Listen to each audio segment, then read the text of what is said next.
we've had a run of, I think it's about 3 investigations where we've literally had zilch. Yeah, nothing. It happens. Nothing. Yeah. And it's one of them, you'll know from investigating yourself, where you're literally sat there and you're just, in your own brain, you're kind of like just crying. Please, someone do something. Anything to make your trip worthwhile. All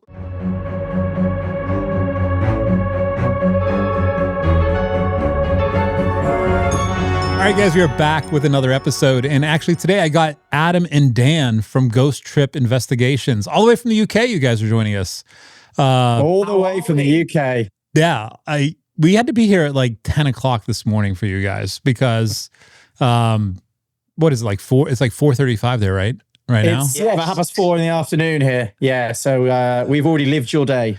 I know. I feel like you guys somehow have an advantage over us all the time because... Can I tell you a very quick story about that? It's very unusually sunny today as well, which for us Brits is like, whoa, get outside, the sun's shining, quickly get a tan, and then that's our summer done for another 2 years. Yeah. And now you're here we were watching the World Cup the other night, and my partner's sister was over. And I said to her, I said, next week I'm going to be watching England. I'm going to be in America. So it won't be, because also at the minute it's late at night that we have to watch the games. And I said, so the game's going to be on at 2 p.m. I think it is kickoff. So I won't have to stay up too late. And do you know what she said? She said, don't tell us the score because it's on later over here. Oh, spoiler alert. What do they call them? Yeah. I said, I'll let you know the score so you can put a bet on it, Nicole, you know? So she genuinely thought that we were almost in different dimensions, that we were going to get to see the game before it was going to be shown over here because of the time difference. Yeah. Crazy behavior. Well, I think the betting market's kind of open at the same time, no matter where you are. So I don't know if that would help too much. But yeah, I think we got it. Yeah, you guys just got back to the UK, I think, not too long ago, right? Like you guys were over here for...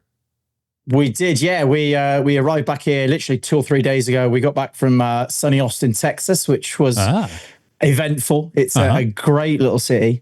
We watched a few of the games. We went out to watch America versus Turkey, and we also watched the UK game.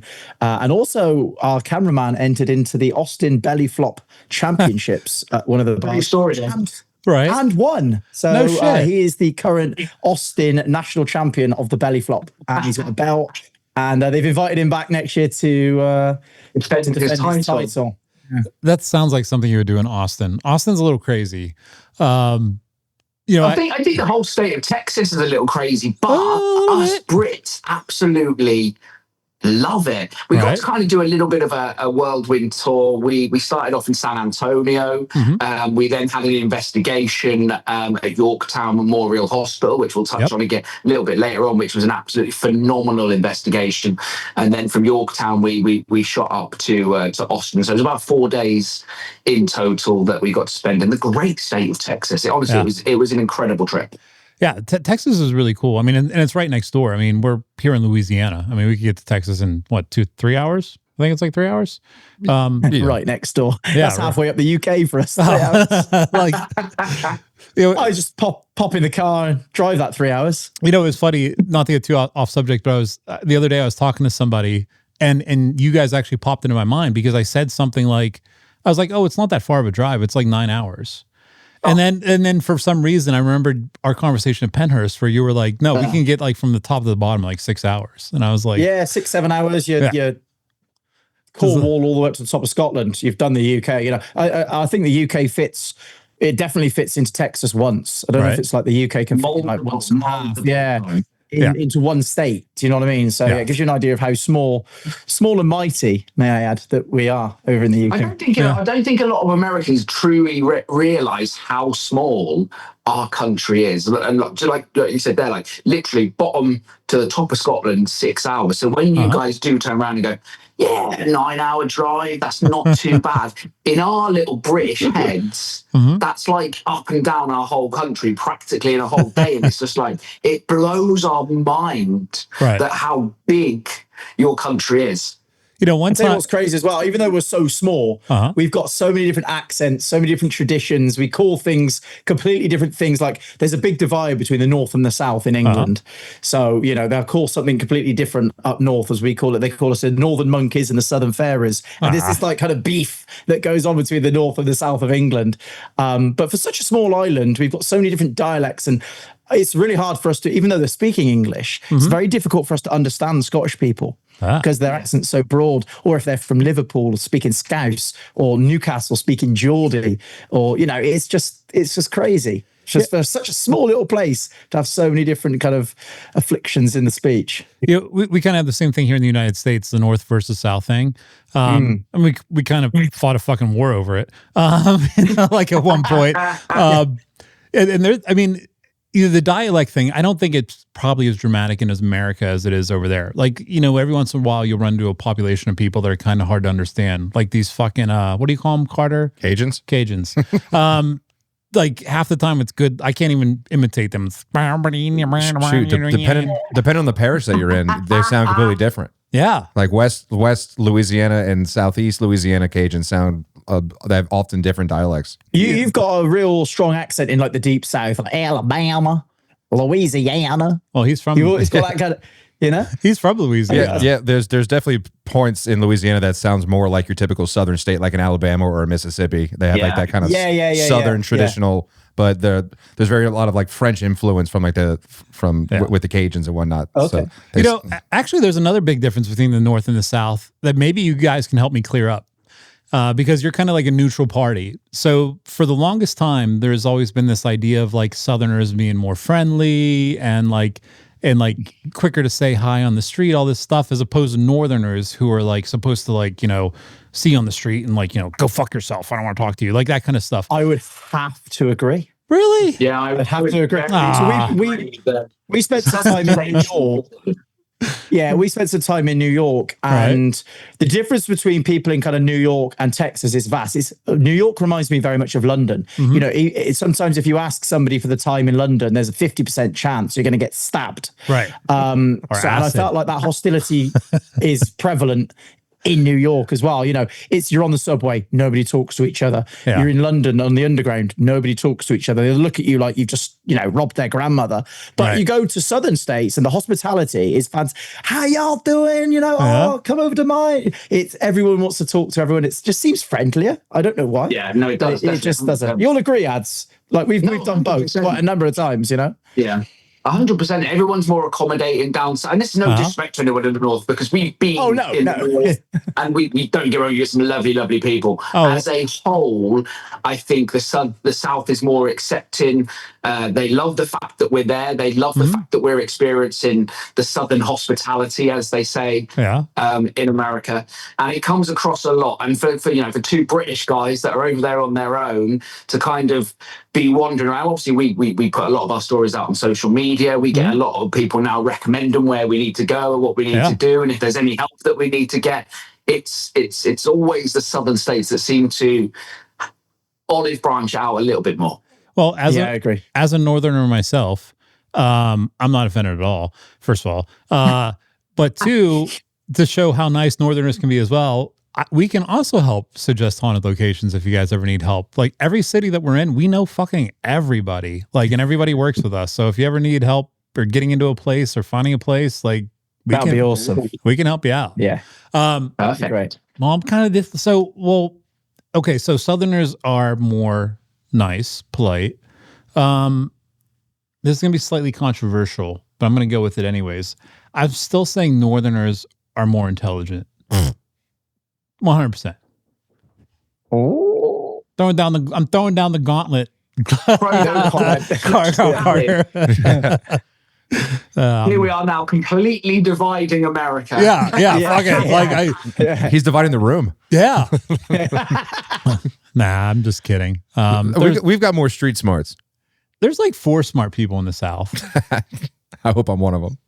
I mean, sometimes, yeah. Fair enough. Nah, I'm just kidding. 6 when we're over there, eh? There we go. Yeah.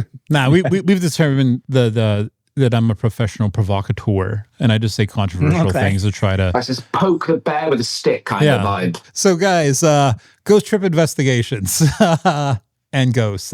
Let's get back to that. I think that's what we're here to talk about. I don't fucking know. Absolutely. So, how did you guys even come up with this idea? Because essentially, it's the gist is you guys get together and go look for ghosts. But so I've been investigating about 15, 16 years now, and it's always been like a passion of mine. And to begin with, it was more of a hobby. Like a lot of people, along came COVID, which you think about some of the things they made us do during those times seems so wild. I started going out. I don't know if it's the same over in America. In the UK, we were allowed an hour walk break or exercise break where we were allowed out of the house for an hour a day. Yeah, lucky you. It sounds crazy now, doesn't it? Yeah. And what I was doing, I was going to some reportedly haunted buildings around my local area and started live streaming them on TikTok. And it just sort of picked up attraction. Everyone was off work and stuff like that, and it just grew. And it got to the point where I kind of thought, you know what? Like, there's something here. It's a passion of mine. So I kind of, once COVID had died down and finished and we were allowed to get back to normal life, I sort of put a call out to other creators on the app, you know, that if you wanted to come and experience the paranormal, I was looking for skeptics because, you know, not everybody believes in what we do, which is totally fine, by the way. And Dan was one of the first people that turned around and said, hey, listen, I'm a complete skeptic. I saw this post that he put out and I got tagged in at loads. Dan, you should go. And I said, look, when you die, you're burnt and buried. And it's like sleeping without dreaming forever. That's it. You can't change my mind. That's it. I was the most unreligious person you'll ever meet. Never read a Bible, never been to church, apart from when I got christened. Don't even know why I did that because my parents aren't religious. And I said, you know what then? I'll come along. And I decided to come along on the premise that it was going to be laughably funny. Going into this haunted pub. It was a pub in Reading. It was called the Lamb Inn. And it was some other content creators that we were friendly with at the time on the app. Adam and then a paranormal team, this duo, who later both turned out to be dickheads. But we went to this pub and I was there. I was like, this is going to be hilarious. People trying to talk to dead people in this room and they was going to use a Ouija board and they're getting all these gadgets and gizmos out. And I'm like, what on earth are you going to do with that? You're going to try and talk to dead people through that radio and shit like this. And I'm thinking, this is a load of shit. Anyway, it started and I shit myself, right? Absolutely shit myself because things were happening. And it was the first time I'd been ever opened up to things like this. And Adam was just sat there like, yeah, this is pretty normal. You know, and I'm looking at him thinking, fucking hell, what's going on here? Anyway, long story short, we did this investigation. Me and Adam got on so well. We got really, really well. And it was just, hey, me and you could do this. Right. You've been going out on your own. Do you want me to come with you? So we said, yeah, fuck it. Why not? Let's go out together. COVID was dying down, as Ads said. And you remember the first place, Ads, don't you? Where we thought the name for Ghost Trip Investigation and filmed our first video. Adam used to have hair down to his shoulders as well. Like it had a 90s long hair. Like either like an 80s porn star or a 90s wrestler kind of thing, you know? He was just missing the sexy tash. Right. And we went to this place called Barrow Gurney Hospital. It was completely derelict, had no roof. We kind of let ourselves in, if you catch my drift. Yeah. And it was in Bristol in the UK. And I remember right now, we stood at the back of this old place. I said, why don't we make a TikTok channel for the ghost hunting? Because at the minute we were doing it on our personal accounts. We said, well, we're going to need a name. And we both thought, right, Ghost Trip GTI, Ghost Trip Investigation. Yeah. And I remember, if you're seeing this, you're watching Ghost Trip Investigation. We didn't think it was going to come to anything. Anyway. That was 6 long years ago now. That was. And we were the kind of first people to bring that kind of professionalism in the paranormal. There's holes through the garden. Right. That professionalism to that's my girlfriend doing the gardening. Yeah. We were the first people to kind of bring it professionally to any kind of social media. And I think in the regards now, we were quite lucky to get in so early because we kind of gripped that initial audience. The people who were interested in the paranormal kind of gravitated towards us. And me and Ads, if you've watched our shows before, we try to enter some banter into the episodes as well, and have a bit of fun whilst doing it. We keep professional with the ghost hunting as we, as we should, and we take it very seriously. But we also like to infuse our banter, and me and Ads, kind of bounce off each other. And I think that's what makes Ghost Investigation successful, is because it's not just the doom and gloom of death. Right. And is anybody there? Can you knock on the table? Oh, nothing's happening. Shall we go to the next room? We try and keep it very entertaining. And exciting, I thoroughly enjoy it now. And I think, of course, no longer a skeptic.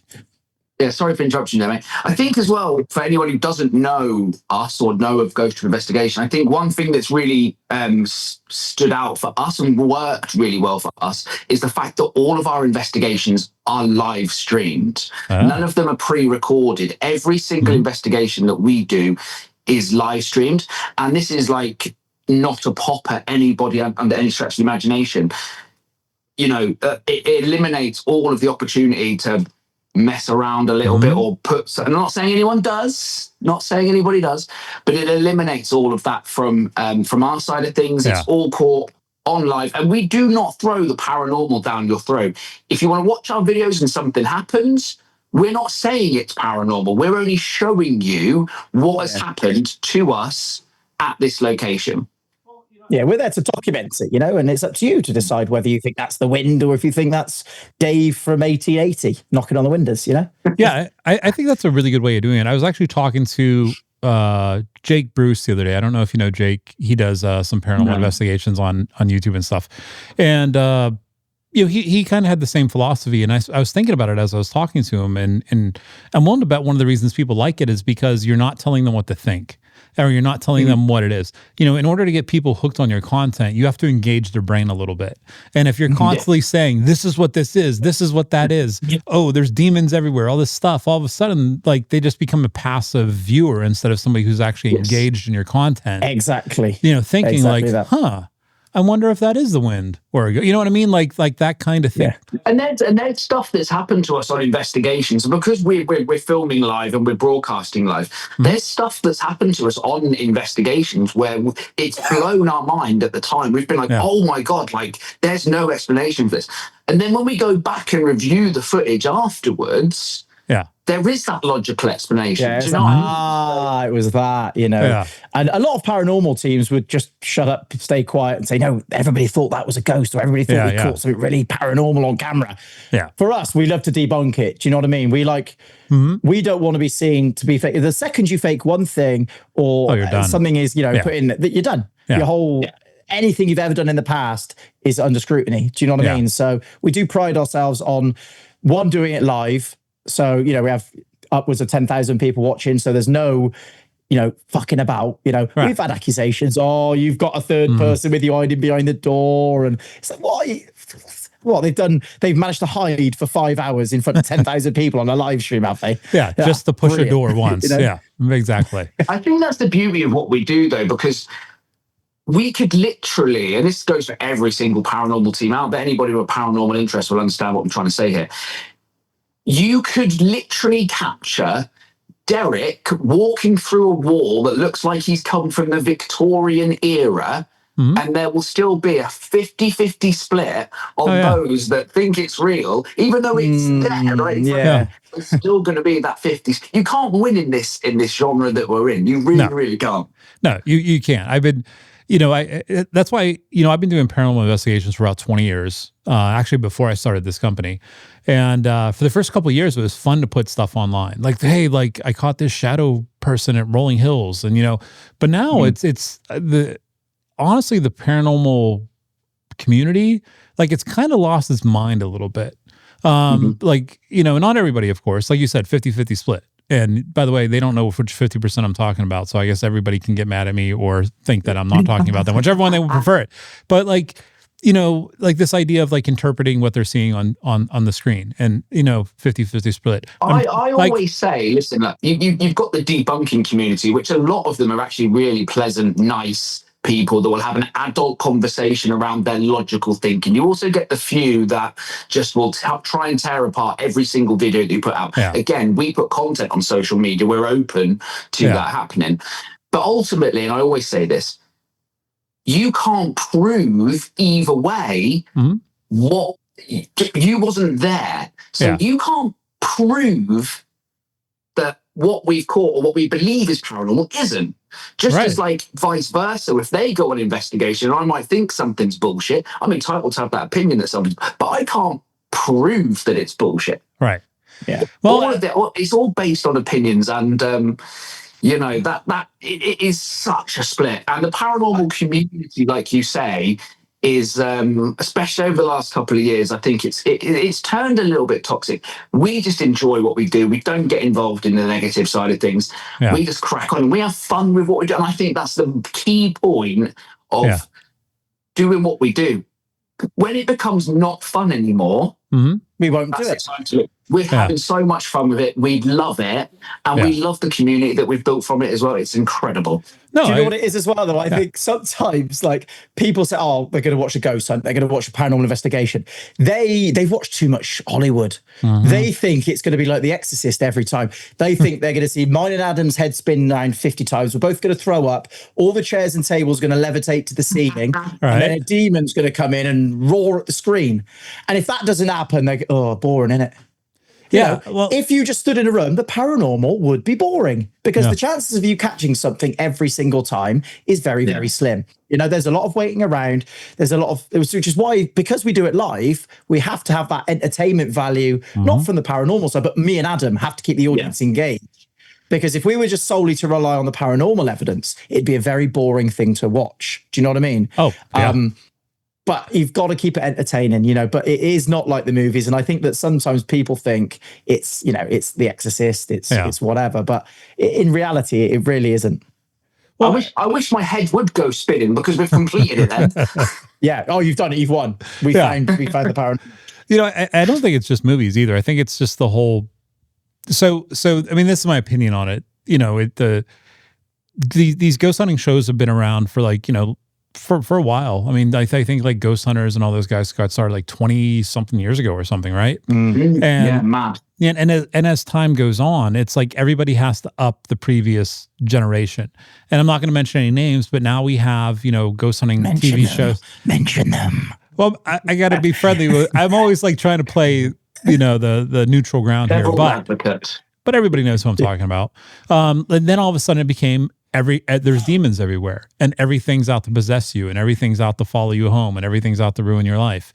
And that kind of became the level that everybody was attaining or trying to attain in their entertainment. I think it's because people see the dark side as a little bit more entertaining. People tuning in and watching, they love, you know, if you created some drama online, they flock to it, you know? So they're hoping, oh, it's dark, it's demons, and somebody's going to get possessed. I'm going to see somebody get injured or attack somebody. And that is that draw. Unfortunately, people like that kind of darker, that's what they think a ghost hunt is. You know, you're going to come face to face with a demon, you're going to get possessed and go on a mad rampage. That's what they want to see, you know? They don't want to see you talk to little old Claire, who was, you know, they had a lovely family and they all died peacefully in their sleep. And it was a lovely magical story. And they just came by to say hello. They touched our little chair on there. They set our little REM pod off. It went beep, beep, beep. And they said, thanks for coming. And that was the end of the show. You know, they want Bale to come in, rip someone's arm off, possess somebody. That's entertainment to some people, you know? Well, isn't that the challenge, though? Like right now with all this paranormal content out there, you know, because, you know, like you said, and it is very true,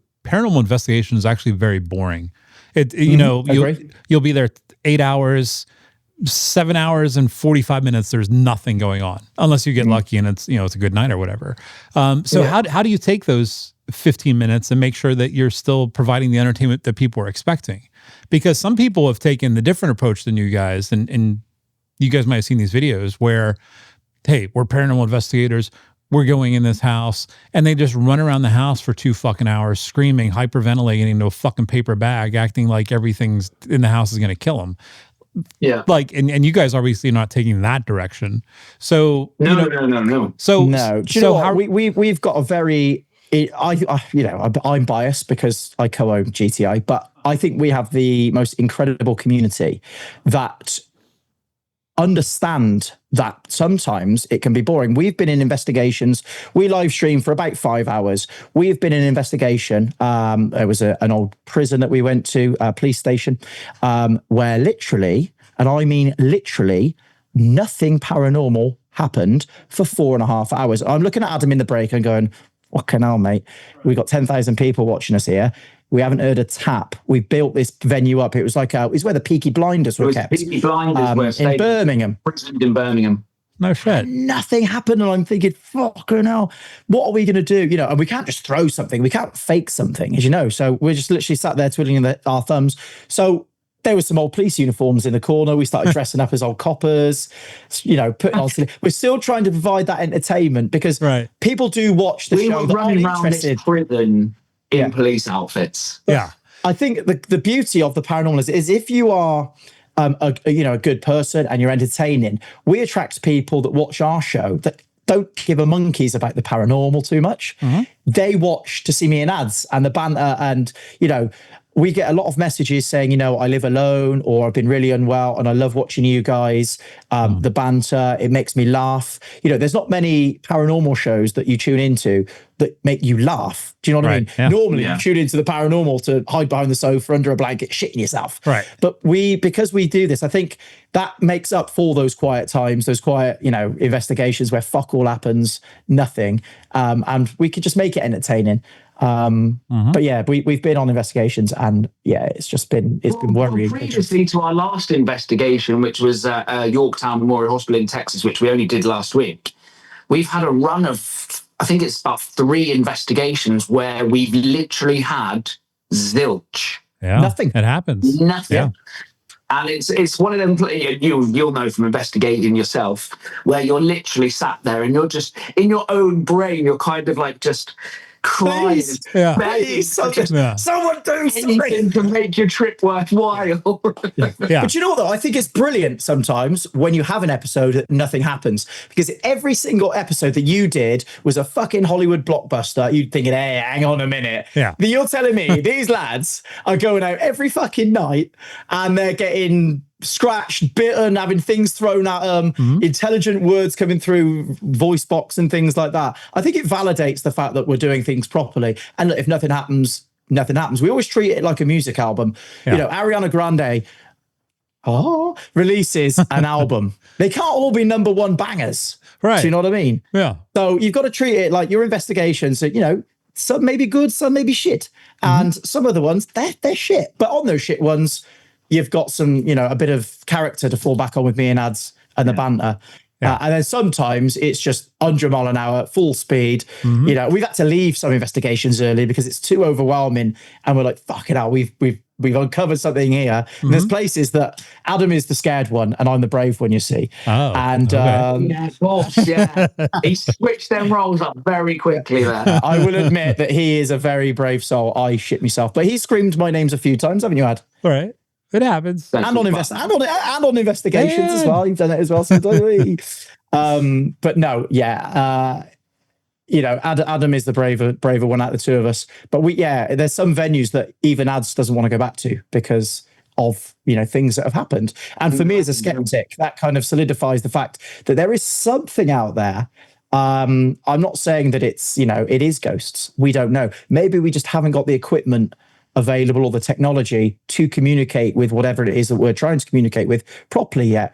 We've had various things. Are we talking to people from the future? Are we talking to people from the past that believe we're dead and that they're investigating us? We've had that a number of times with time slips. I think it's such a, you know, we haven't even scratched the surface of it, that it's just at the moment, it's just that initial investigation period of we don't know what we're talking to. We don't know who we're talking to, but there is something. And that has changed me from skeptic to a believer. I got involved in the paranormal for personal answers. I've never gotten them answers, and I have 10 billion other questions since started investigating. So that kind of gives you an idea. You don't ever get the answers you want. Well, I mean, that's just the way it goes. And like you said, you know, you try to answer one question, and often you don't get an answer, but it leads you to 20 other questions. And like to give you guys a short version of something that's actually very long. So for about 6 years now, I've been working on a theory of consciousness. And like, this is actually some high level stuff. I know I'm like some dumb guy who owns a ghost tour company and does this podcast, but I really enjoy like intellectual pursuits. You're from the north. You're intelligent. That's right. All right, carry on. Yeah, and I'm not very nice, like the southern. But you know, it but that because I asked the question like in my head, I was like, what are ghosts? That's where this whole thing started. And now I actually have like a scientific paper that I'm getting ready to submit for peer review here in a couple of months on a theory of consciousness. And but I mean, that one question, what is a ghost, led to 5,000 other questions that all of a sudden, we started putting math to and data to, and it's actually making sense. So it's actually kind of exciting that, you're talking about what are ghosts. Like in my opinion, I think they're just streams of consciousness. Like, I don't know, I don't think that they're dead in the sense like it's a dead person. I think it's just that person's consciousness that exists still after their body's gone. I kind of think that's what ghosts are. But I'm quite high up on the stone tape theory. I'm quite high up on that theory that, we as humans, we give off energy. That energy has to be absorbed into something, whether it's walls, whether it's bricks, whether it's something. Potentially under the right circumstances, whether it's water, lightning, atmospheric pressure, all of that energy can somehow be released a little bit as well under the right conditions, kind of like a tape cassette, old cassette players, that can imprint voices. And I'm quite high up on that theory. I believe a lot of ghosts, physical apparitions that we see, I don't think there's any intelligence to that. I do believe it's a residual time, just replaying itself under the right circumstances. I'm quite high up on that theory. Do you know what baffles me as well, though? This is a question that I think about quite a lot. And obviously, for my full-time job, I am a ghost hunter. And this is the one question that has baffled me. It doesn't baffle me, but I just don't understand it. More people have died than are currently alive. We have lost billions of souls, right? Sure. If they were physical, you'd be like, oh, sorry, excuse me, sorry, oh, sorry, can I just get through? Sorry. There would be tens of billions of souls, energy, spirits, whatever it was, flying around. And I'm thinking, can we just not see them maybe? Because obviously we need certain things to see ultraviolet light, special glasses to see ultraviolet light, UV light, all this kind of stuff. And I'm thinking, if we put on are they just going to be everywhere? We just can't see them, feel them, and hear them. That's a scary thought, by the way. Like I do a lot of things I don't want anybody seeing. Like That's the other thing. Like your dead man, is she watching you in your bedroom or watching you take a shit? Yeah. Do you know what I mean? Or she's thinking, another one? You're going for another one? Isn't it sore yet? This is 5 today. Well, I think what would happen, because I've thought about this before, whether it's like, like you said, taking a shit or, God knows what else we do that we don't want other people seeing. I would think like my grandma, for example, or my grandpa, any of these people that know me, they would probably be like, I don't really need to watch Tim take a shit. I don't need to see that. They'd be more worried if they were like, oh, Joe, come on over. He's going again. Exactly. Oh. Like he's starting to sweat. This is a good one. Yeah. This is a good one. Look at that. Also, Dan just said 5. You can tell he just spent some time in the States. Do what? Yeah. He said 5. I wasn't on about taking 5 shits in a day. That was on about something very different. That is an American thing. We just eat too much over here. That's what it is. I don't know. We never go home hungry. It's the portion sizes. The portion sizes. You're not ordering too much. You're still ordering one meal, but the amount of food on that one meal. Yeah, it's fucking 3 times the size. You could feed a family of 4 in the UK. Yeah, it's not. We went to Terry Black's. We went to Terry Black's on our last day in Austin, and we've gone in. They've cut off the meats and stuff, and we're looking at it like, oh my God, I don't think I'm going to be able to eat all this. We went in and sat down, and again, no disrespect to anybody. These 2 gents come out, and we've got like a tiny little starter and 3 slithers of brisket. These 2 lads come out.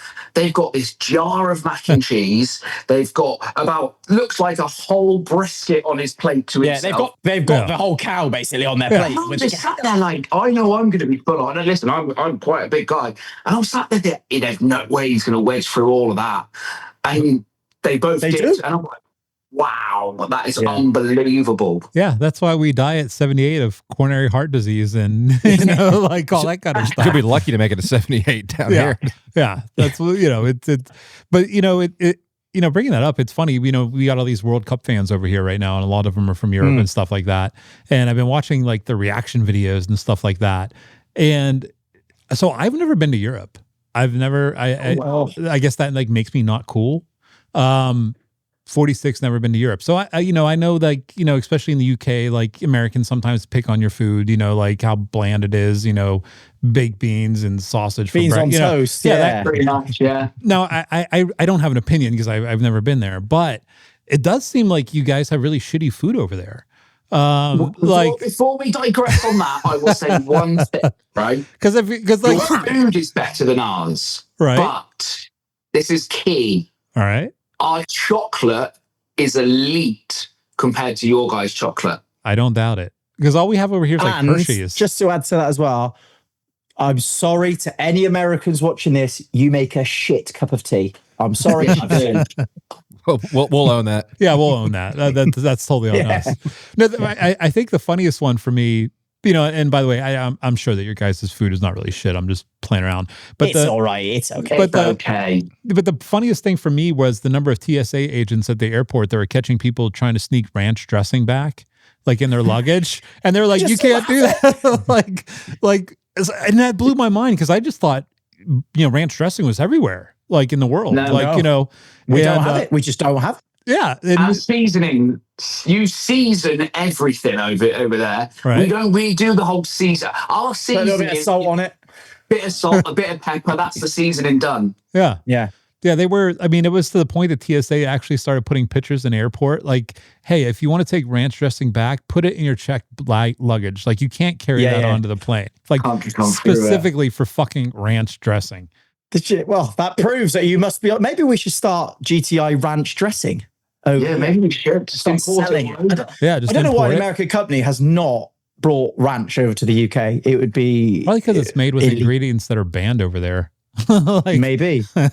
Like half the shit we have over here, it's like, oh, that's actually banned in the UK or because of the chemicals. There is a lot, to be fair, though. There's certain like drinks of yours that we're not allowed in our because of sugar levels content. There's a lot of cereals as well with the sugar levels in cereals. We're not allowed them in the UK. So there is quite a few bits. Isn't it also if you go to a Subway in the UK, you guys can't call it bread? No, they do call it sub. No, we could call it bread. Okay, but we can call it bread, but we wouldn't go to Subway and say, "I'll have a bread." We just say stuff. Well, I thought it was like the amount of sugar that we have, especially in those Subway the bread loaves. It's the sugar is so high. We don't have sugar in our breads. Your bread is a lot sweeter than what we have. Yeah. Bread. When we went to what was that place Kalani Ghost Hunter took us to, the steak place? It's a very well-known chain in the States.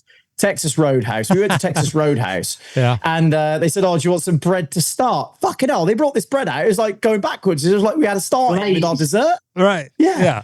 And it was like you start. It's like, why are we starting with a sweet treat? Do you know what I mean? They were like, "I'll have this bread to get you started." It was like a fucking donut, mate. I was like, "What is this?" Put some cinnamon butter on it. I was like, Christ, no wonder everyone's got diabetes. That's what I was gonna say. They even put the honey in the butter to make it even like more sweet. Just have normal bread, mate. Well, so you guys just spent some time in Texas. So I imagine you guys got to try all kind of great food. Before that, because I remember when we were in Pennhurst, you guys said you were getting ready to go to Arizona, right?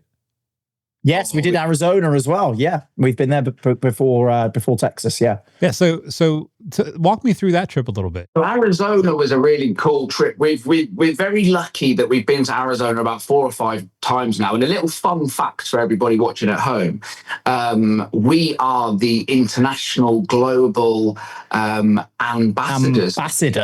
City of Tombstone, which we're really, really no shit. Weirdly proud of that, because they invited us in to investigate over there quite a number of different locations, the OK Corral being one of them, which was super, super cool, because they don't really let people go in and investigate that too often. Done the Birdcage Theatre, didn't we? We did the police station. We've been out to Arizona a few times, but the latest trip, again, we were very, very lucky enough to get invited down to the Jerome Hotel. Nice. And we investigated the Jerome Hotel and some of the stories from that place. The investigation itself was a little bit active, not like anything crazy, but we were truly blessed to be able to go in there. The whole city, town of Jerome, just the way it's kind of laid up on the hills and stuff. And then we got to spend a night in Scottsdale as well, had a night in Phoenix. So we kind of got to see every aspect within such a small trip, kind of 3 very different places on the Arizona map. Everybody in Jerome was just so lovely, honestly. It just shows that huge divide between people who are, well, I'll put it this way. If you go out for dinner in the UK and the waitress, they probably won't talk to you in the UK, I'm not going to be honest. What do you want? Here you go. But if they did engage in conversation and ask you what you did, in the UK, you're almost like, oh, fucking hell, I've got to tell them I'm a ghost hunter now. And sometimes you just make something up. I work in an office. I'm in finance. Don't worry about it because you just can't be on. But if you said, I'm a ghost hunter, they look at you like, what you doing? Like you just ruined their Christmas, In America, places like Jerome, anywhere really. Hey guys, welcome in. What do you do? Oh, we're ghost hunter. Oh my God, my fucking house is haunted. My fucking aunt lives upstairs. She's been dead 10 years. You got to go here. You got to go there. I fucking love it. And they'll take the time of day. They want to talk to you. I just think that in the US, the paranormal kind of acceptance tenfold is just over in the UK, you're one step away from men in white coats coming to take you away, put you in a straight jacket and lock you in a padded cell. In America, they want to join you. Do you know what I mean? It's just fucking insane. I love it. You're not embarrassed to talk about it in America. Yeah, we're pretty weird over here. In a good way, maybe. Very good way. Tombstone is funny. We were just talking about Tombstone before we came on the air, me and Paul. We love Tombstone. It is such a for us anyway, unique. I don't know if there's other small towns out there like it. Just the whole atmosphere where you can you just walk down it and it's like you are taken back through time. Yeah. And some of the places there, you've got the Doc Holiday's pub, you've got the Birdcage, the OK Corral, you've got the Crystal Palace. Everything there is just like, it is like walking through a movie set. Adam has a very good story, but I don't think he's allowed to tell it on this podcast. I don't think we can tell that story on this podcast. No. On this specific I don't know. podcast? You could edit it out if it's not allowed, I guess. Yeah, go for it. Yeah. We're not going to because it's amazing. Tombstone, and I'm a smoker. Okay. And we sat there. There's myself, Dan, Charlie, our cameraman, all full of locals. We've been having a bit of a chat, a bit of banter between us. In England, we call cigarettes fags. Yeah. So I'm sat in this bar in Tombstone, casually just got up and I've gone, boys, I'm just going to go outside and smoke a fag. Right. This cowboy guy with the gun holster stands up, pulls this gun out of his holster and goes, where is he? And I'm like, yeah. Oh shit! No, we're not going to shoot a homosexual on the street. He's going to smoke a cigarette. Wow. Yeah. Wow. Well, here in America, we're pretty uptight about those words. So, before I came on air, I was talking to Paul, who kind of like runs the media stuff here, and Tombstone actually came up. I don't even remember what he brought up, but my reply to him was, "Do you know Tombstone's the only city where somebody's actually ever pulled a gun out and pointed it at me?" This is a true story, by the way. Like, so I have Ghost City tours, and we run tours in Tombstone. And when we opened up, I was there taking pictures at night, for the website and all that kind of stuff. And some guy walked up to me and he goes, "You're that guy from that ghost tour company that's coming into town, right?" And I'm like, yeah, that's me. And he pulled out a gun and he pointed it right at my fucking head. And he's like, "We don't want your people around here." Like essentially implying like I'm an outsider and like, how dare you, like, as a nationwide business come into our town and like not be local, you know what I mean? And I look at him and I, like, in my head I was like, is this guy gonna shoot me? I don't think he's gonna shoot me. I think, but I'm like, do I want to take that chance? Wow. So you pulled yours out really quick. I got you first. Fuck, I wish I didn't have any guns on me. I flew there. Like, that'd be a cool story to tell, though. You had a gunfight in Tombstone on Allen Street, the main street there. Yeah, on Allen Street. Yeah. No, he literally pointed a fucking gun at me and was like, "We don't want your company here." And I was like, "Oh, well, I don't know what to tell you." And then we opened up a week later. That's really weird because we've had complete opposite. Every time we've been there and like the locals, we've got a really, really, really one of the coolest guys you'll ever meet. His name is Bruce, and whenever we go there, he's always the first to welcome us. Like we keep in contact with him offline as well. And whenever we're there, he like takes us to all these different stores and takes us to meet everyone. And everybody there is like, you need to get a shop here yourself. You're being it's weird that you had that experience. Interesting story actually, that we nearly did purchase a shop on Allen Street. And we were going to turn it into a kind of paranormal museum. But in the end, the logistics were just too hard. You know, we're 10, 11 hours. We could have got somebody over there to kind of man the store for us.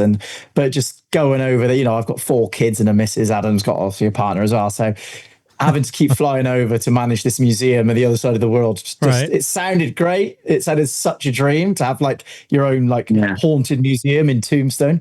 But yeah, it's just logistically wouldn't have worked. But no, we got on very well. We went into the police station and held an AK-47 and a shotgun from the police sergeant or the head guy, whatever you call the guy. I don't know what they're called in America. We went to the OK Corral and the guy there let us fire some guns. Really interesting story there as well. So we were in the OK Corral and he was like, "Hey guys, you ever fired a gun?" And we were like, "No, mate, I've never even really seen a gun, let alone held one." You know, we just don't have it in the UK.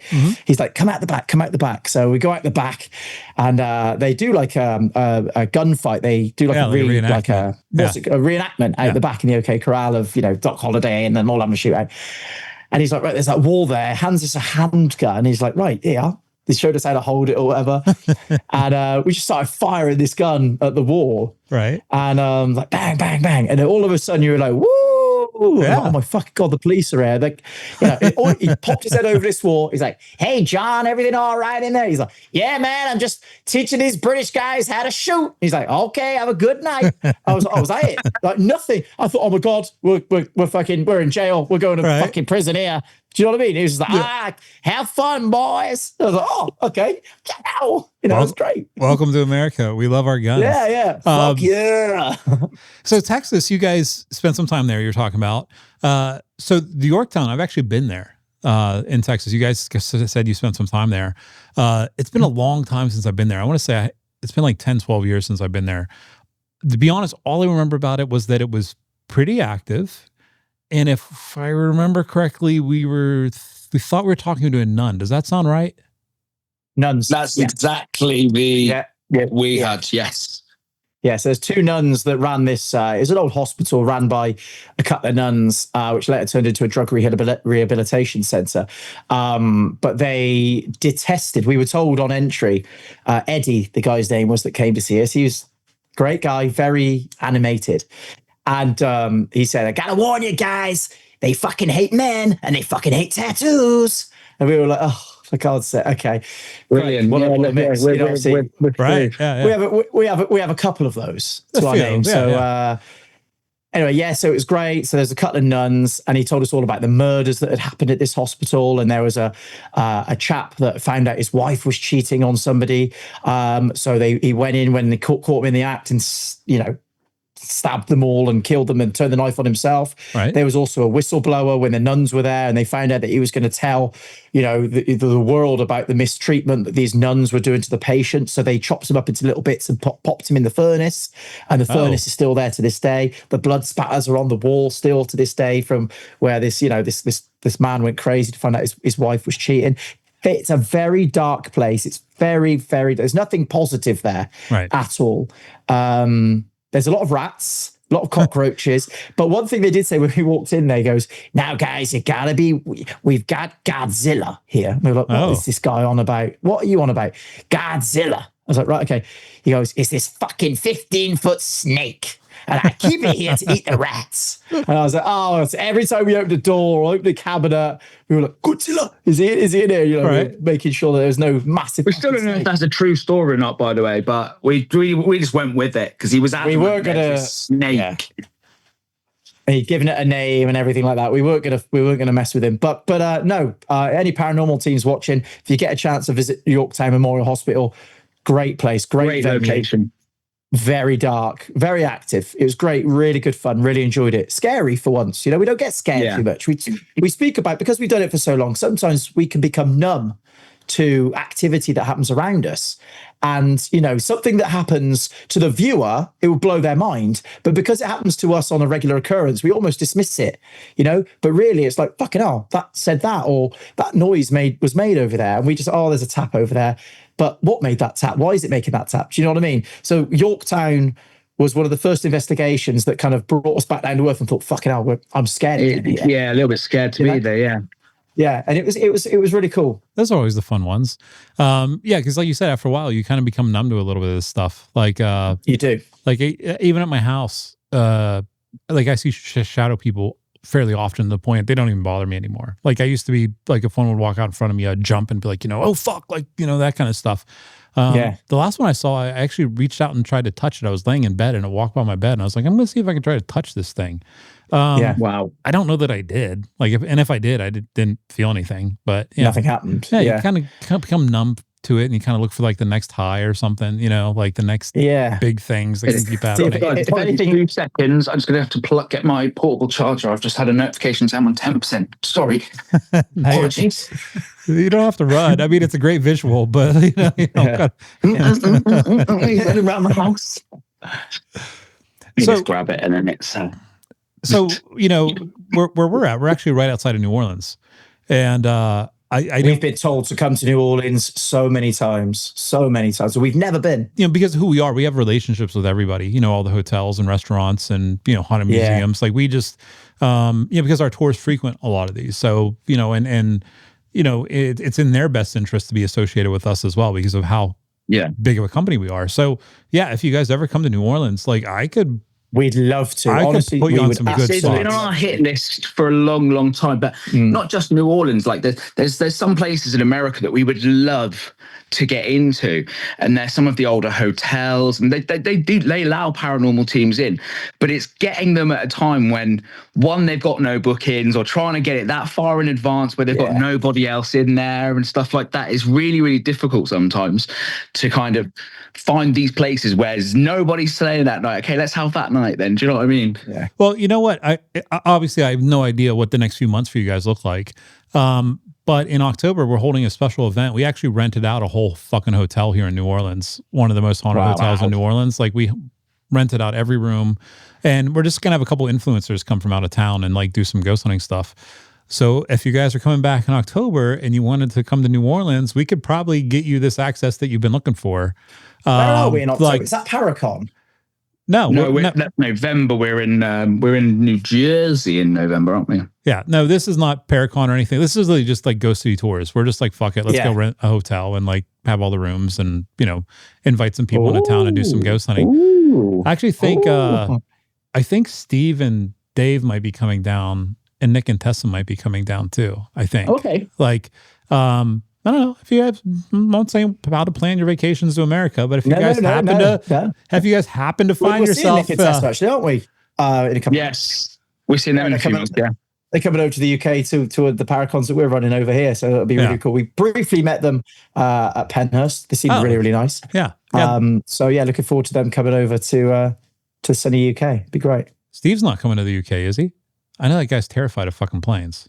Like he refuses. No. Yeah. Unless you put him on like the Titanic or something. He's not, you know, coming over like no. So that's one place we've always wanted to investigate as well, is one of the Titanic museums in America, because obviously that British connection.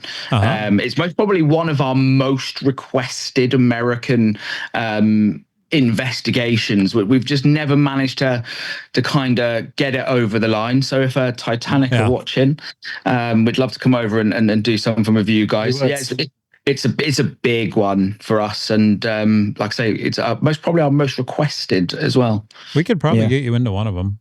Like, you know, I'm not just saying this to sound cool or powerful. Like, we really know almost everybody. We've been close a couple of times to kind of getting it over the line, and then we've either been busy or they've got something coming up the next day. And we went to the Titanic Museum, didn't we, in Pigeon Forge?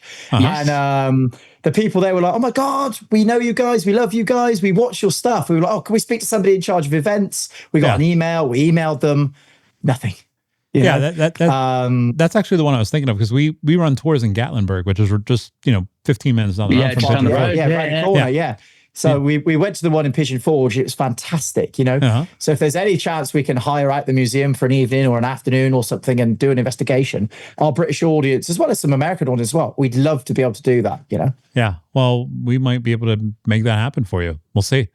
You know, but even in so regardless of when you guys come to New Orleans, you let us know, because we can actually hook you up with some cool stuff. 100% we will. We'll stay in contact after this, and we'll work on something, because it's been on our. I was supposed to be going to New Orleans this year, because New Orleans was given, completely off subject, was given WrestleMania originally, wasn't it? There was supposed to be WrestleMania in New Orleans, and then they moved it to Vegas. So I was supposed to be going to New Orleans before they moved it to Las Vegas. But just the stories, the history, and it is most probably where everywhere we go in the States, and the amount of people that we meet and we talk to about what we do, the number one place on most people, I'd say 9 out of 10 people's list of say, oh my God, have you been here? Have you been there? You got to go to New Orleans. You got to go to New Orleans, man. You need to go there. The history, everything. The vampires. So it's on our list. Yeah, it's on our list, man. Even when I'm thinking, I was like, shit, if you guys come out here, I can put you guys on an airboat and have you. What's an airboat? So an airboat, it's one of those flat boats that has the big fan on the back that they use in swamps. Oh, is it yeah. And I'm thinking, because I know a lot of voodoo practitioners and voodoo priests and everything around here. I know a lot of people in the voodoo community. So I'm like, shit, I could put these guys on an airboat with some of these voodoo practitioners, have you guys taken out into the swamp where they actually used to do voodoo rituals back in the 1800s, have them do voodoo rituals while you guys are there. And that would be incredible. So it's completely authentic, because these aren't actors. These are true voodoo priests and priestesses, and I could make that happen in 2 days. You should absolutely come do that. That would be unreal to do that. Yeah, because we did that at one point. You've actually probably seen the footage, Carter, our voodoo ceremony we filmed and stuff. Maybe no, I've never seen that. Oh, it's in the archives. Oh, I do have friends with airboats though. See, we fucking know it. We know everybody. Super cool. Let's make this happen. We'll be right back to the Ghost City podcast, but first, Ghost City Tours is proud to be an official media sponsor of Halloween Hotness. On October 24th, Halloween Hotness celebrates its 12th annual Celebrity Cancer Charity event, making its Las Vegas debut after 11 incredible years in Hollywood. Join them on Saturday, October 24th at Madame Tussauds, Las Vegas for an evening of celebrity guests, red carpet arrivals, live entertainment, interactive experiences, amazing costumes, thousands of dollars in silent auction and raffle items, and a special Lifetime Achievement Award presentation, with plenty of surprises along the way. Most importantly, the event benefits St. Jude Children's Research Hospital, helping families focus on what matters most while their children receive life-saving care. If you're looking for a memorable way to celebrate Halloween while supporting an amazing cause, we'd love to see you there. For tickets, sponsorship opportunities, to make a donation, and help them reach their fundraising goal, or for more information, visit Halloween-hotness.com. That's Halloween-hotness.com. All right, let's get back to the show. Another one, have you guys ever been to Savannah, Georgia? Talking about really haunted cities? Holy shit. No, I know. Georgia's also, we have been told about Georgia. Yeah, so Savannah, Georgia, that's actually where I started this company. I lived there for a couple of years. Okay. New Orleans gets all the credit, but I actually think Savannah might actually be more haunted than New Orleans. Wow. If you ever get a chance to go to Savannah, Georgia, same thing with that. I mean, a lot of good locations. You guys could get into them, or we can help. Savannah, New Orleans, Salem. Have you guys been to Salem, Massachusetts? Oh, we love Salem. Yeah, we've been a couple times on Halloween as well. No shit. And let me tell you, you guys know how to do Halloween so much better. You do. It's Halloween. always like an afterthought, isn't it? Yeah, it's an afterthought here in the UK, but over there, everybody puts so much effort into their costumes and, dressing up their houses. And we absolutely love Salem. We've done a couple of investigations there, actually. We've done one investigation. We investigated the John Proctor house. Oh, yeah. Yeah. Yeah, that's definitely one of the more historic houses there in town. Proctor House. And obviously Salem are now getting the Annabelle doll, aren't they? They're bringing all of that over to Salem, aren't they? And Elton and Ginger and Matt Rife, that's going to be home to the Annabelle doll now as well, isn't it? Yeah, not everybody's thrilled about that though. Mostly Salem residents. They're like, we don't want that here. And I'm not going to get into the whole drama with Elton and Matt and versus the rest of the paranormal community, it seems. But, it's definitely an interesting situation. On one hand, like I'm glad that, they're making an effort to make this stuff more accessible to people, because that's cool. Like, people get to go out and see this stuff. On the other hand, I'm going to be completely honest, like, and I might be in the minority here. I don't know that like Annabelle's actually haunted. Like, for example, like, I don't know, like, I don't know if I buy that whole story. And I'm the first to admit I could absolutely be wrong. I actually don't know enough information to form an honest opinion. Talk about our own experiences. We've investigated met her twice. Yeah. And when you walk through, I don't know if it's placebo, whether it's your brain kind of feeding into the history of her. When you walk through the front door of the Warrens' house, you know, as an investigator yourself, some places you walk through, you feel nothing. Some places you walk through, you get this mad rush.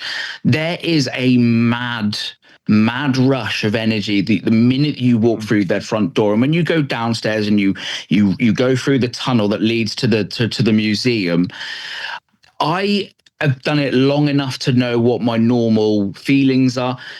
There is a feeling that I can't put into words when you are walking down that tunnel towards her that I've never, ever felt anywhere else.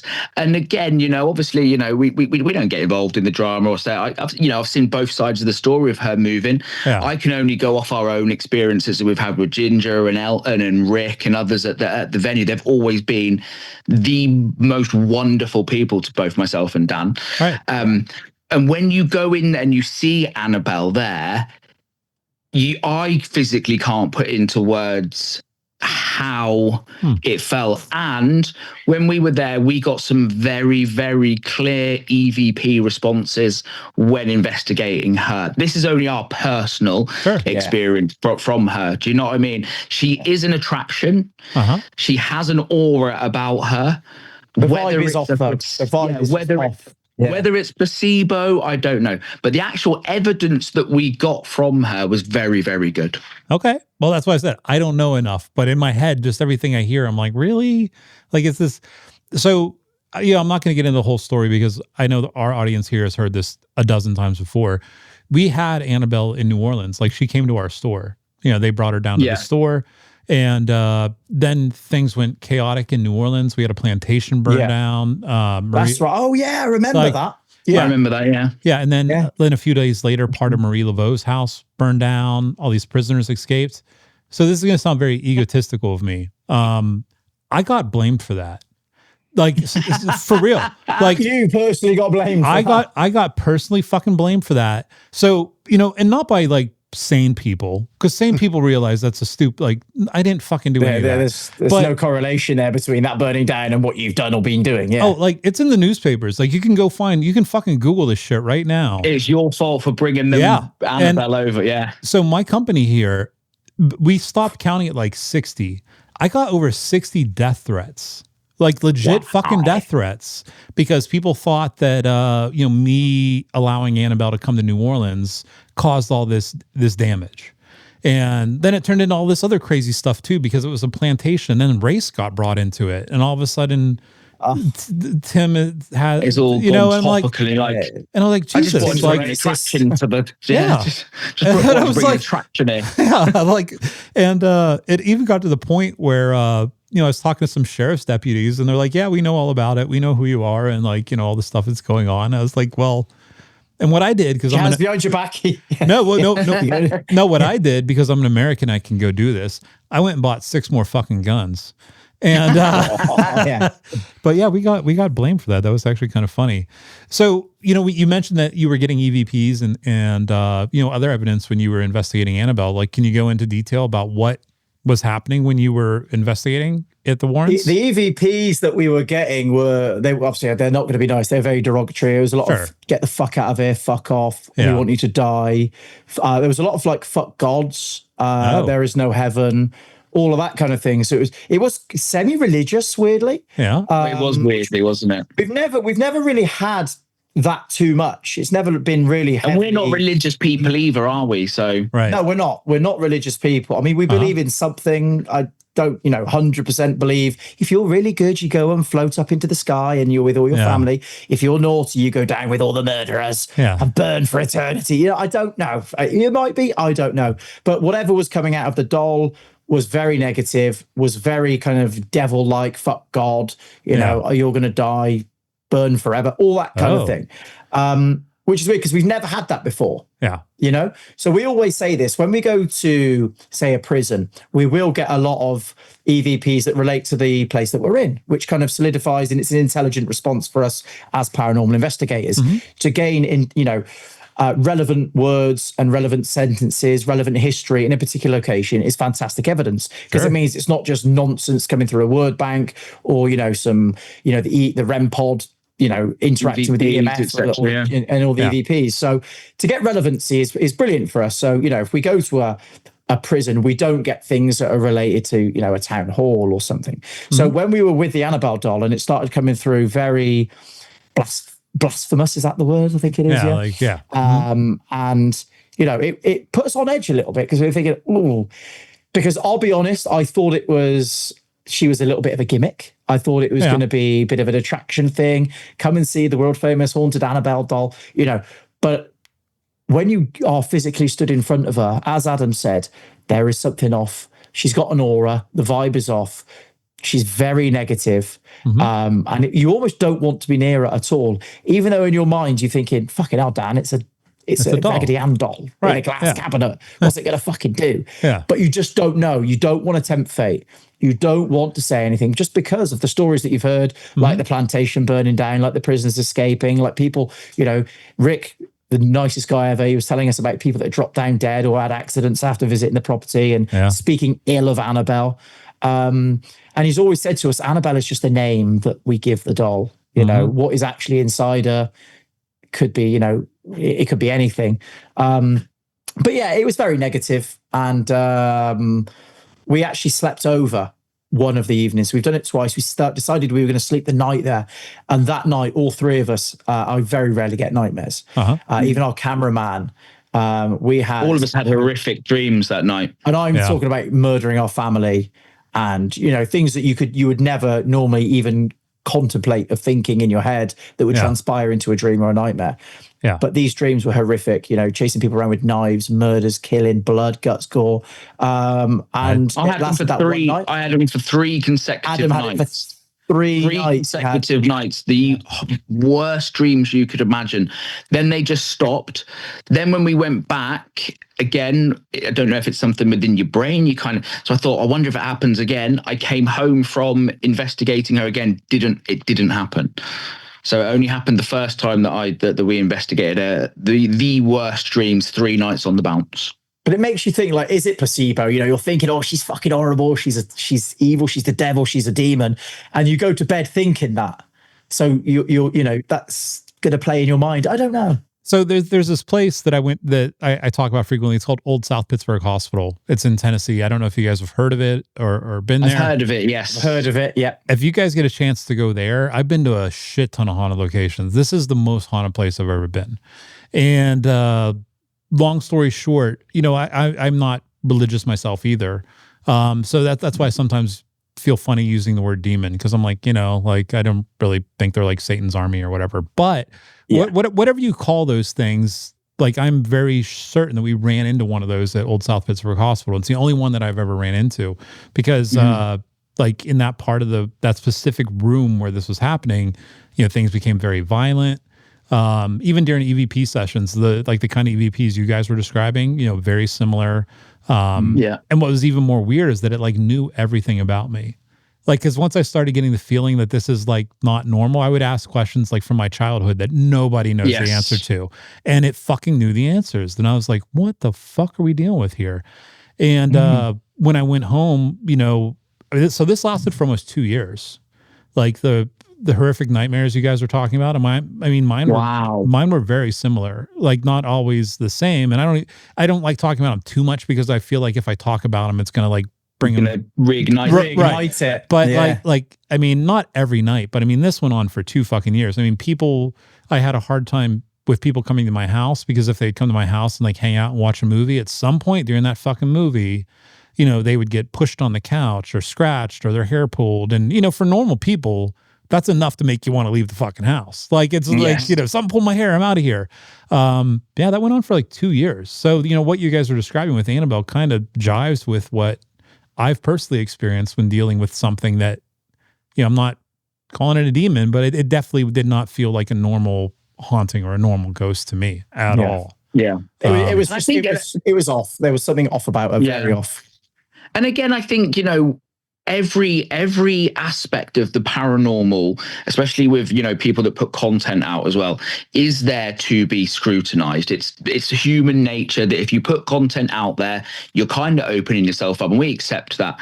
And I think that no matter what we say or what anybody else says about her, and I call her as her, Annabelle, I think unless you've been there yourself, unless you've physically stood there in front of you, you kind of don't have a right to turn around and say it's bullshit or it's not true, because you've never been. If you've been there and you've stood in front of her and you think it's bullshit, fair play. Right. For somebody to sit here and talk online and be like, I think it's a load of crap, and I think it's okay, that's your opinion, you're entitled to it. But until you've physically been in that presence, I would hold off on your judgment. Do you know what I mean a little bit? That's why I am holding off on my judgment, because like my opinion right now is it just all the stories. It's like it just seems too fantastical, and that's why I was like, we say that about like, a lot of the things. A lot of locations we go to, and they're like, "This has happened there, this has happened there," and you're like, "Oh yeah." It's the same with some of our investigations, where we tell stories to people that we've got all of our investigations on video and they're out there, but we tell people the story, and you kind of sometimes you're telling the story yourself, and I'm like, if I flipped the roles here and he was telling you telling me this story, I think you were a nutter, mate. Yeah, exactly. Yeah, totally. I would think you are sitting here talking the biggest amount of bullshit. Yeah. That can come out of anybody's mouth. Yeah. No, it's true. I mean, I have a hard time believing anybody, you know, and what's funny about, and you guys are probably in the same situation, like you guys have experienced some crazy stuff that, like you said, nobody else would believe. But when somebody comes to me and tells me stories that are even similar to mine, I'm like, are you sure? Yeah. And I know that's not fair of me at all, but like, that's just how my brain works. It's like, really? I'd be the same. Again, kind of touching back to what we spoke about earlier about like TV and stuff like that, and on the one-upmanship and all stuff. And again, no disrespect to anybody else that's, you know, on TV or has done TV. You know, myself and Dan, as Ghost Trip Investigation, we've most probably in the last 3 or 4 years, we've most probably been approached by about 5 or 6 different TV companies that wanted to work with us, and we've always said no to TV. And again, no disrespect to anybody that has done the TV side of things. I think what makes us more appealing to a lot of people, not to everybody, because I know some people love the TV stuff, is the fact that we are live. We're not governed by any network that are saying we need to make this a good episode. I'm not saying that does go on. We are just happy doing our own thing. We've turned down TV multiple times. And we love doing the way that we're doing it now.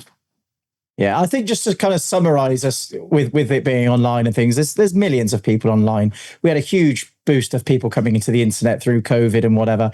And I think the paranormal is very much like aliens. It's very much, you know, like all the mythical things.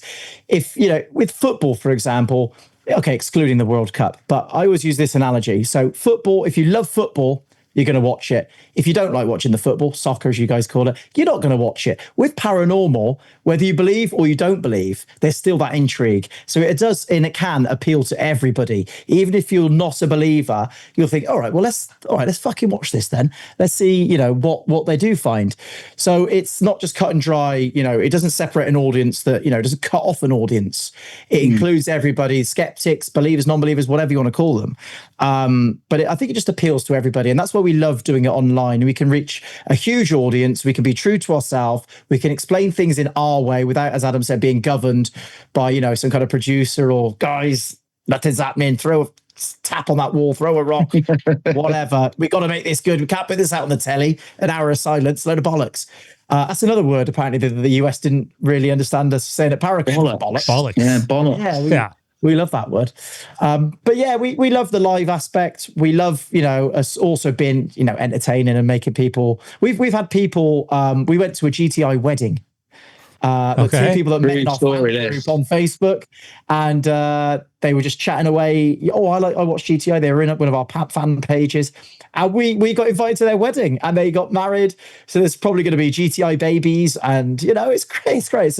It's more than what me and Adam do. I think is more than just ghost hunting. We've brought people together. We've got an amazing community.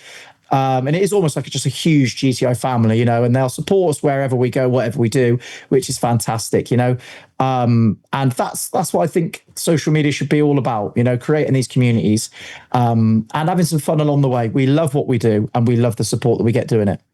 Yeah, well, the idea of building a community, I actually think that's the next step of entertainment. Even though that doesn't seem like they're directly related, like we've been.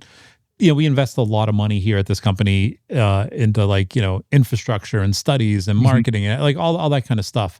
And one of the problems we've been working on lately is what is the next step for paranormal entertainment? Because the paranormal entertainment itself is there's probably more people interested in it right now than ever before.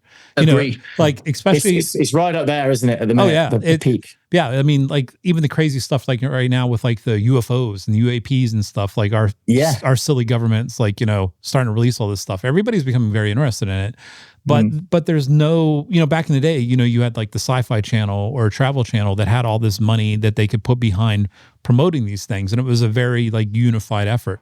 And now the entire paranormal community, it's very fragmented. Like everybody's kind of doing their own thing, which by the way, I think is a good thing. Like you said, like not having a producer telling you what to do. Because we worked with a producer a couple of years ago, and the project ended up falling apart for two different reasons. But one of them was the idea of faking stuff. Like they were literally, they would come to these meetings with ideas on how they were going to fake stuff that day to make it look like seriously. And I'm like, I can't do that. My company has always prided itself on having an integrity when it comes to this stuff. You can't do that. Same as us. Yeah. And even on the other side of things, I don't know how much you guys are interested in Bigfoot and Sasquatch and all that stuff. But I am obsessed with anything space related, UFOs, mythical creatures, Bigfoot, fairy, all that, all that, everything. I love it. I love it. Yeah. So I'm not going to mention his name, but we have a pretty well-known buddy in the Bigfoot community. We're talking about like the Bigfoot shows and stuff. And, he was like, we had to fight to keep our show true to what we're doing because the producers wanted us to fake everything. And there's other shows that have come out since, and even watching them, I'm like, these have to be fake. And, this person was like, without saying yes, he was like, yeah, there's no way that all that stuff's actually happening. Like, and it makes you look at all that very differently. It's like, can't believe anything. Do you know what? It tarnishes people like myself and Adam and yourself, Tim, because like it's putting us all on, that kind of fakery kind of sheet, right? Where if they're doing it, they must be doing it. Do you know what I mean? Everything is faked. And I don't know. Well, I think that's another huge advantage of you guys doing this live. Because, we'll always do it live for that exact reason. Yeah. Nobody could be like, oh, that's AI. You made that video later with AI. Yeah, and I think the paranormal world in general is very critical of itself in a way, because I think, like I kind of touched on it earlier about, you could actually capture a ghost walking through a wall, and you're still going to have people that turn around and say that's not. That's not real. That's obviously been, and it's kind of like you can't win sometimes. No matter what evidence that you put out there, there's always going to be people that will doubt it. But on the flip side of things, we actually love that. I love having an adult conversation where it's not mudslinging backwards and forwards. Why do you believe? Why don't you believe? And I love an adult conversation around disbelieving. And I love having conversations with debunkers that have come to me and said, okay, so this piece of evidence, can you tell me this X, Y, and Z? And actually sitting down and saying, okay, this was the scenario, this is what happened here. And then it's kind of like you see in their brain a little bit where they're like, okay, it makes a lot more sense now. And I think there can be a lot more done with especially with content creators, debunking themselves a little bit, because I think there is that element of, you know, stuff gets put out, and to anybody with half an intelligent mind can turn around and say, okay, well, there's a number of different explanations there before you should get to the paranormal explanation. And one thing myself and Dan do is we do go out of our way, even during our live streams. If something happens, we will go to that room, or we'll try and debunk. Are there windows open? Is this there? Is that there?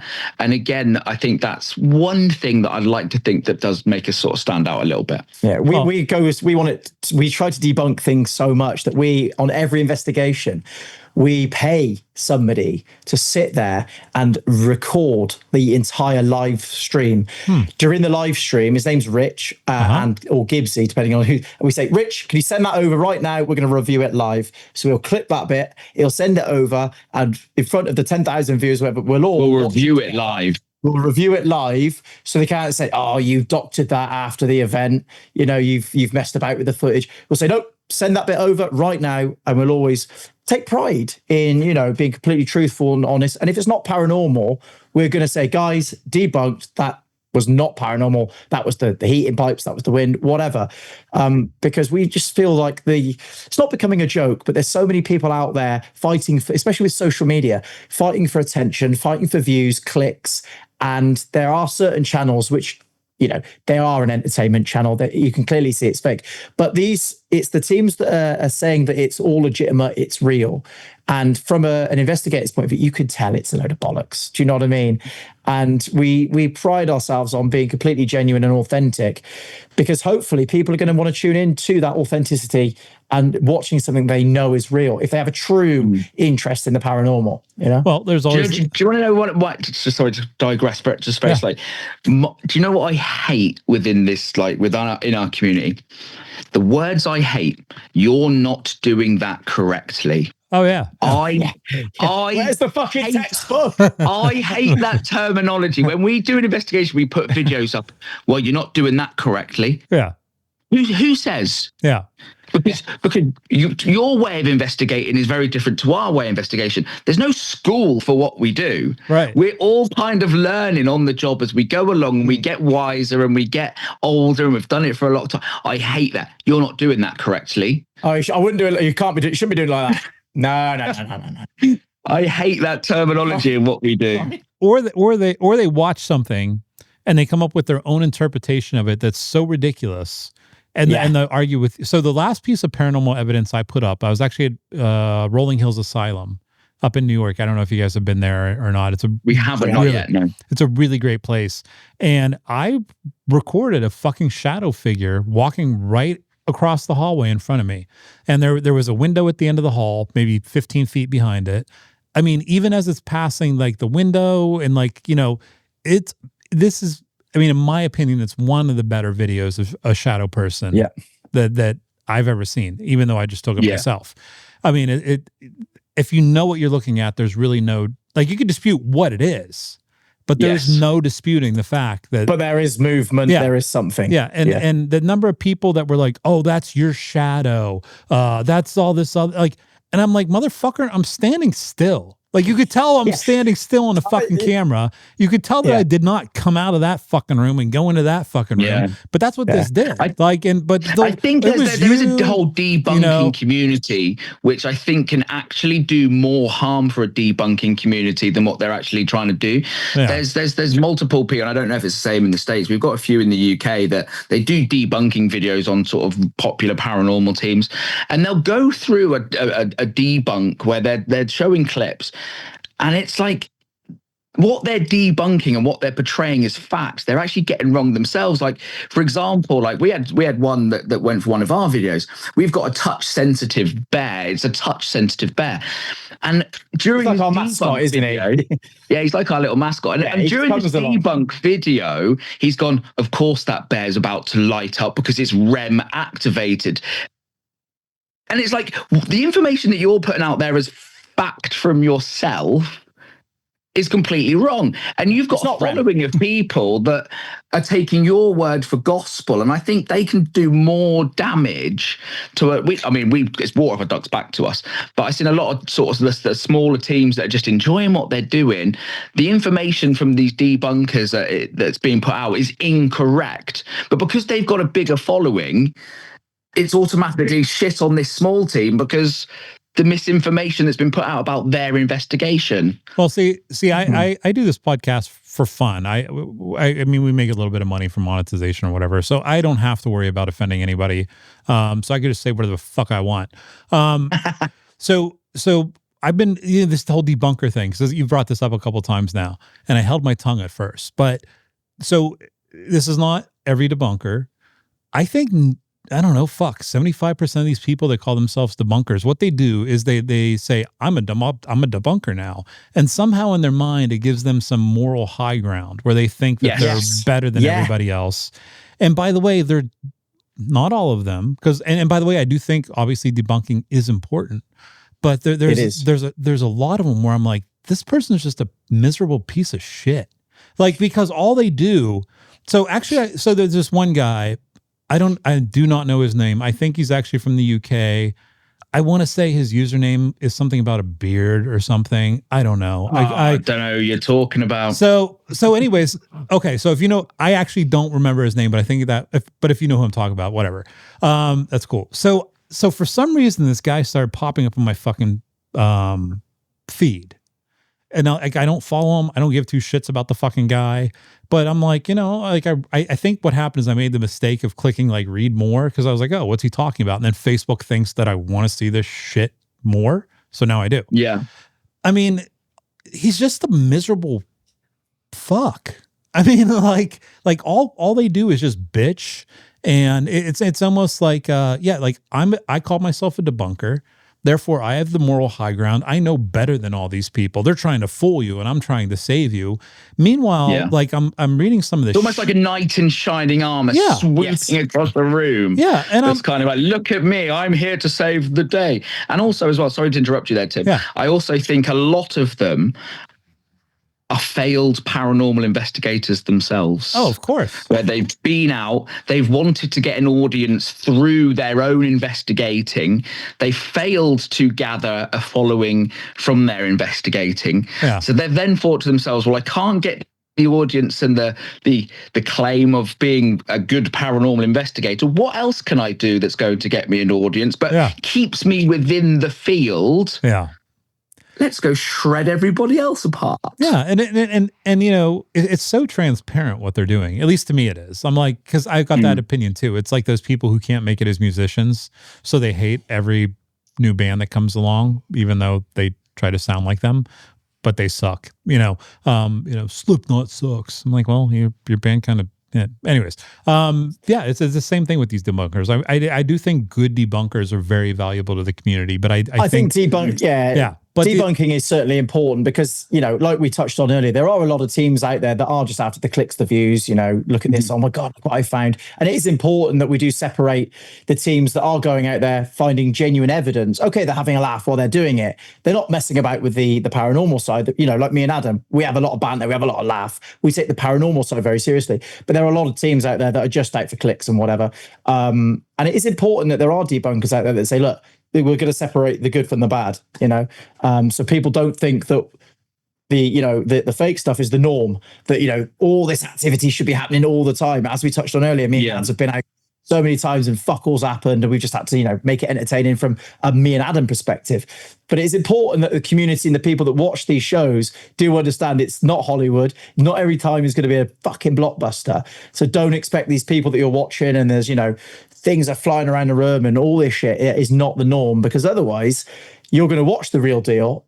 And as we said, paranormal investigating is boring. Mm-hmm. So we don't want you to think that, when you're watching something real, it's boring because it's fake. And, it is boring, unfortunately. It is boring. It's just, some of these people take it too far. Like, that guy hasn't popped up on my field or my lucky you feed for a while. I think that, if you're if you're going to be a debunker, I think if anything, the debunkers should come under more scrutiny than those that he's scrutinizing themselves. Because like I say to you, you've got people that are taking the word of what these people are saying as gospel.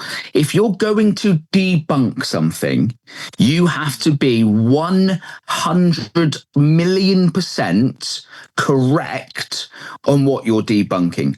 The paranormal is based, a good 60%, 70% of the paranormal is based on opinions at the end of the day. Like I said to you at the start of what we were talking about, unless you were there, you cannot categorically state as fact that something you've just watched on the internet is fake. It's true. And you have to have an ego to believe your own words are stated as absolute, genuine fact. And I, like I said to you at the beginning of this, I could watch someone's video and go, I think that's a load of shit. Was I there to say it was a load of shit? Absolutely not. So does that then move from the realm of fact or to opinion? It's an opinion. You can't state that what you're saying is a fact. That's where these paranormal debunkers go wrong, because they're not stating facts. They're based on opinions. And none of them will turn around and say, in my opinion, I think. It's always, this is right, this is right, this is right. I've proved it. You haven't proved nothing. You've just proven yourself to be a bit of a prick. Yeah. Very truer words have not been spoken. All right. Well, I've kept you guys for a while, and I don't want to take up your whole evening and stuff. So, like looking forward, what's I think I asked you guys this at Paracon, and your answer was pretty simple. But like what's next for you guys? Like, what are you? What does the next 12 months look like for you guys? Are you guys? Do you know what we are so excited for the next 12 months. We're thoroughly enjoying what we do. We've enjoyed what we've done for the last 5 years. And as I mentioned, the community behind us is amazing. So yeah, I mean, we're looking to obviously come to the States a lot more. We try to get there every 4 weeks. But hopefully today, with your help, we can visit some of these incredible places that you've got access to. So for GTI, we've got a few more exciting things on the horizon. We've been filming a few things in the studio in London. A few things we can't talk about just yet. Talk too much. Right. There's potentially a children's book series as well. Nice. We can't say too much about that either. But yeah, do you know what? We're just having fun. We thoroughly enjoy the paranormal. It started off as a hobby, and it is still a hobby. We're both very much interested in finding answers, but alongside it, obviously, we create content for the internet as well for others to enjoy. So the next 12 months for us are building the brand, getting to see more places, and hopefully finding out what happens when we die. Good luck with that. And getting over to America, like Dan said. We love our UK audience. We're British. We're proud to be British, and we love everything about being British. We love America. We love coming over. We love everything about it. Everybody's so welcoming. And since we've been doing the American hunts, our American audience has grown massively, and we love that. We love interacting with you guys. And we said it at the Paracon when you was interviewing us at the Paracon. Your country's so big. We will never, ever run out of places that we can come over and investigate. So expect to see us over in the States a lot more over the next 12 months. Yeah, and just a massive thank you to anybody in the States that has encountered us or whatever. Honestly, thank you just for it means a lot. The hospitality, we feel like we are at home. We always say we get off that plane, don't we? We go, we're home. Yeah. If I could move to America tomorrow, I fucking would. I have a house to sell down. You don't want to live in Louisiana though. I'm actually glad to hear that. And I wish not that my podcast has the power to change America, but there's so much negativity in America right now. Like, it's so divided. Half the people here hate America, and it is really good to hear. Whether it's you guys or all these World Cup fans who are coming here, and they're all like, "Wait a minute, like this isn't the America we heard about on the news." I think this World Cup, I know, Americans aren't so high on soccer, as you say, but I think this World Cup has kind of proven one thing, and it's not to listen to the mainstream media, because absolutely, it's always been, you're not safe here, you're not safe there. This country are idiots. That country are idiots. They're going to come over here and cause trouble. All I have seen, all I've seen all over social media regarding America and this World Cup has been nothing but positive. You're seeing fans that have been told their countries hate each other dancing on the streets together. You've seen fans that would never usually come together, enjoying hospitality, having fun, having a beer in the pub together. And I think that if one good thing can come out of the World Cup and it being in America is a hope, it shows world peace. World peace.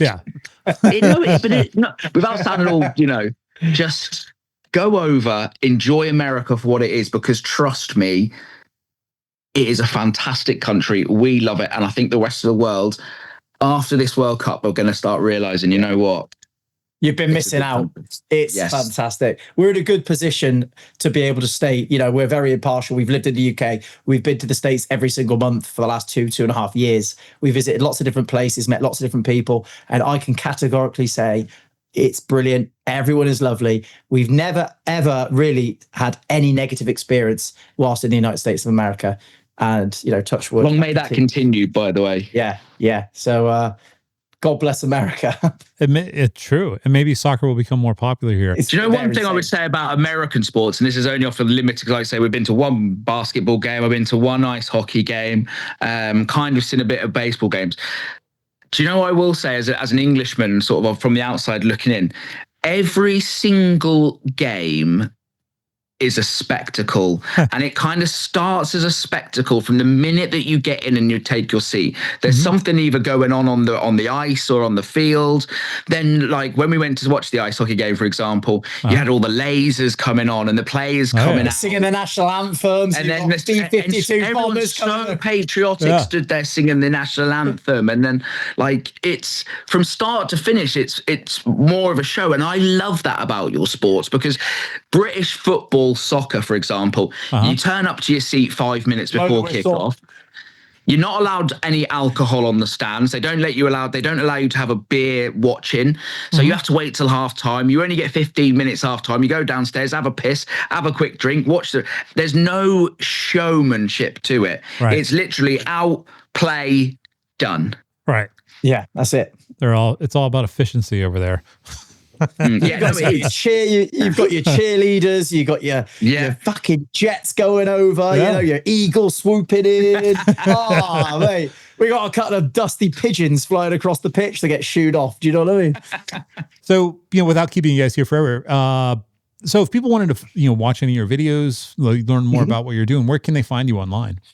So we are on all social media platforms, and we're verified on the majority. It's just Ghost Trip Investigation, GTI.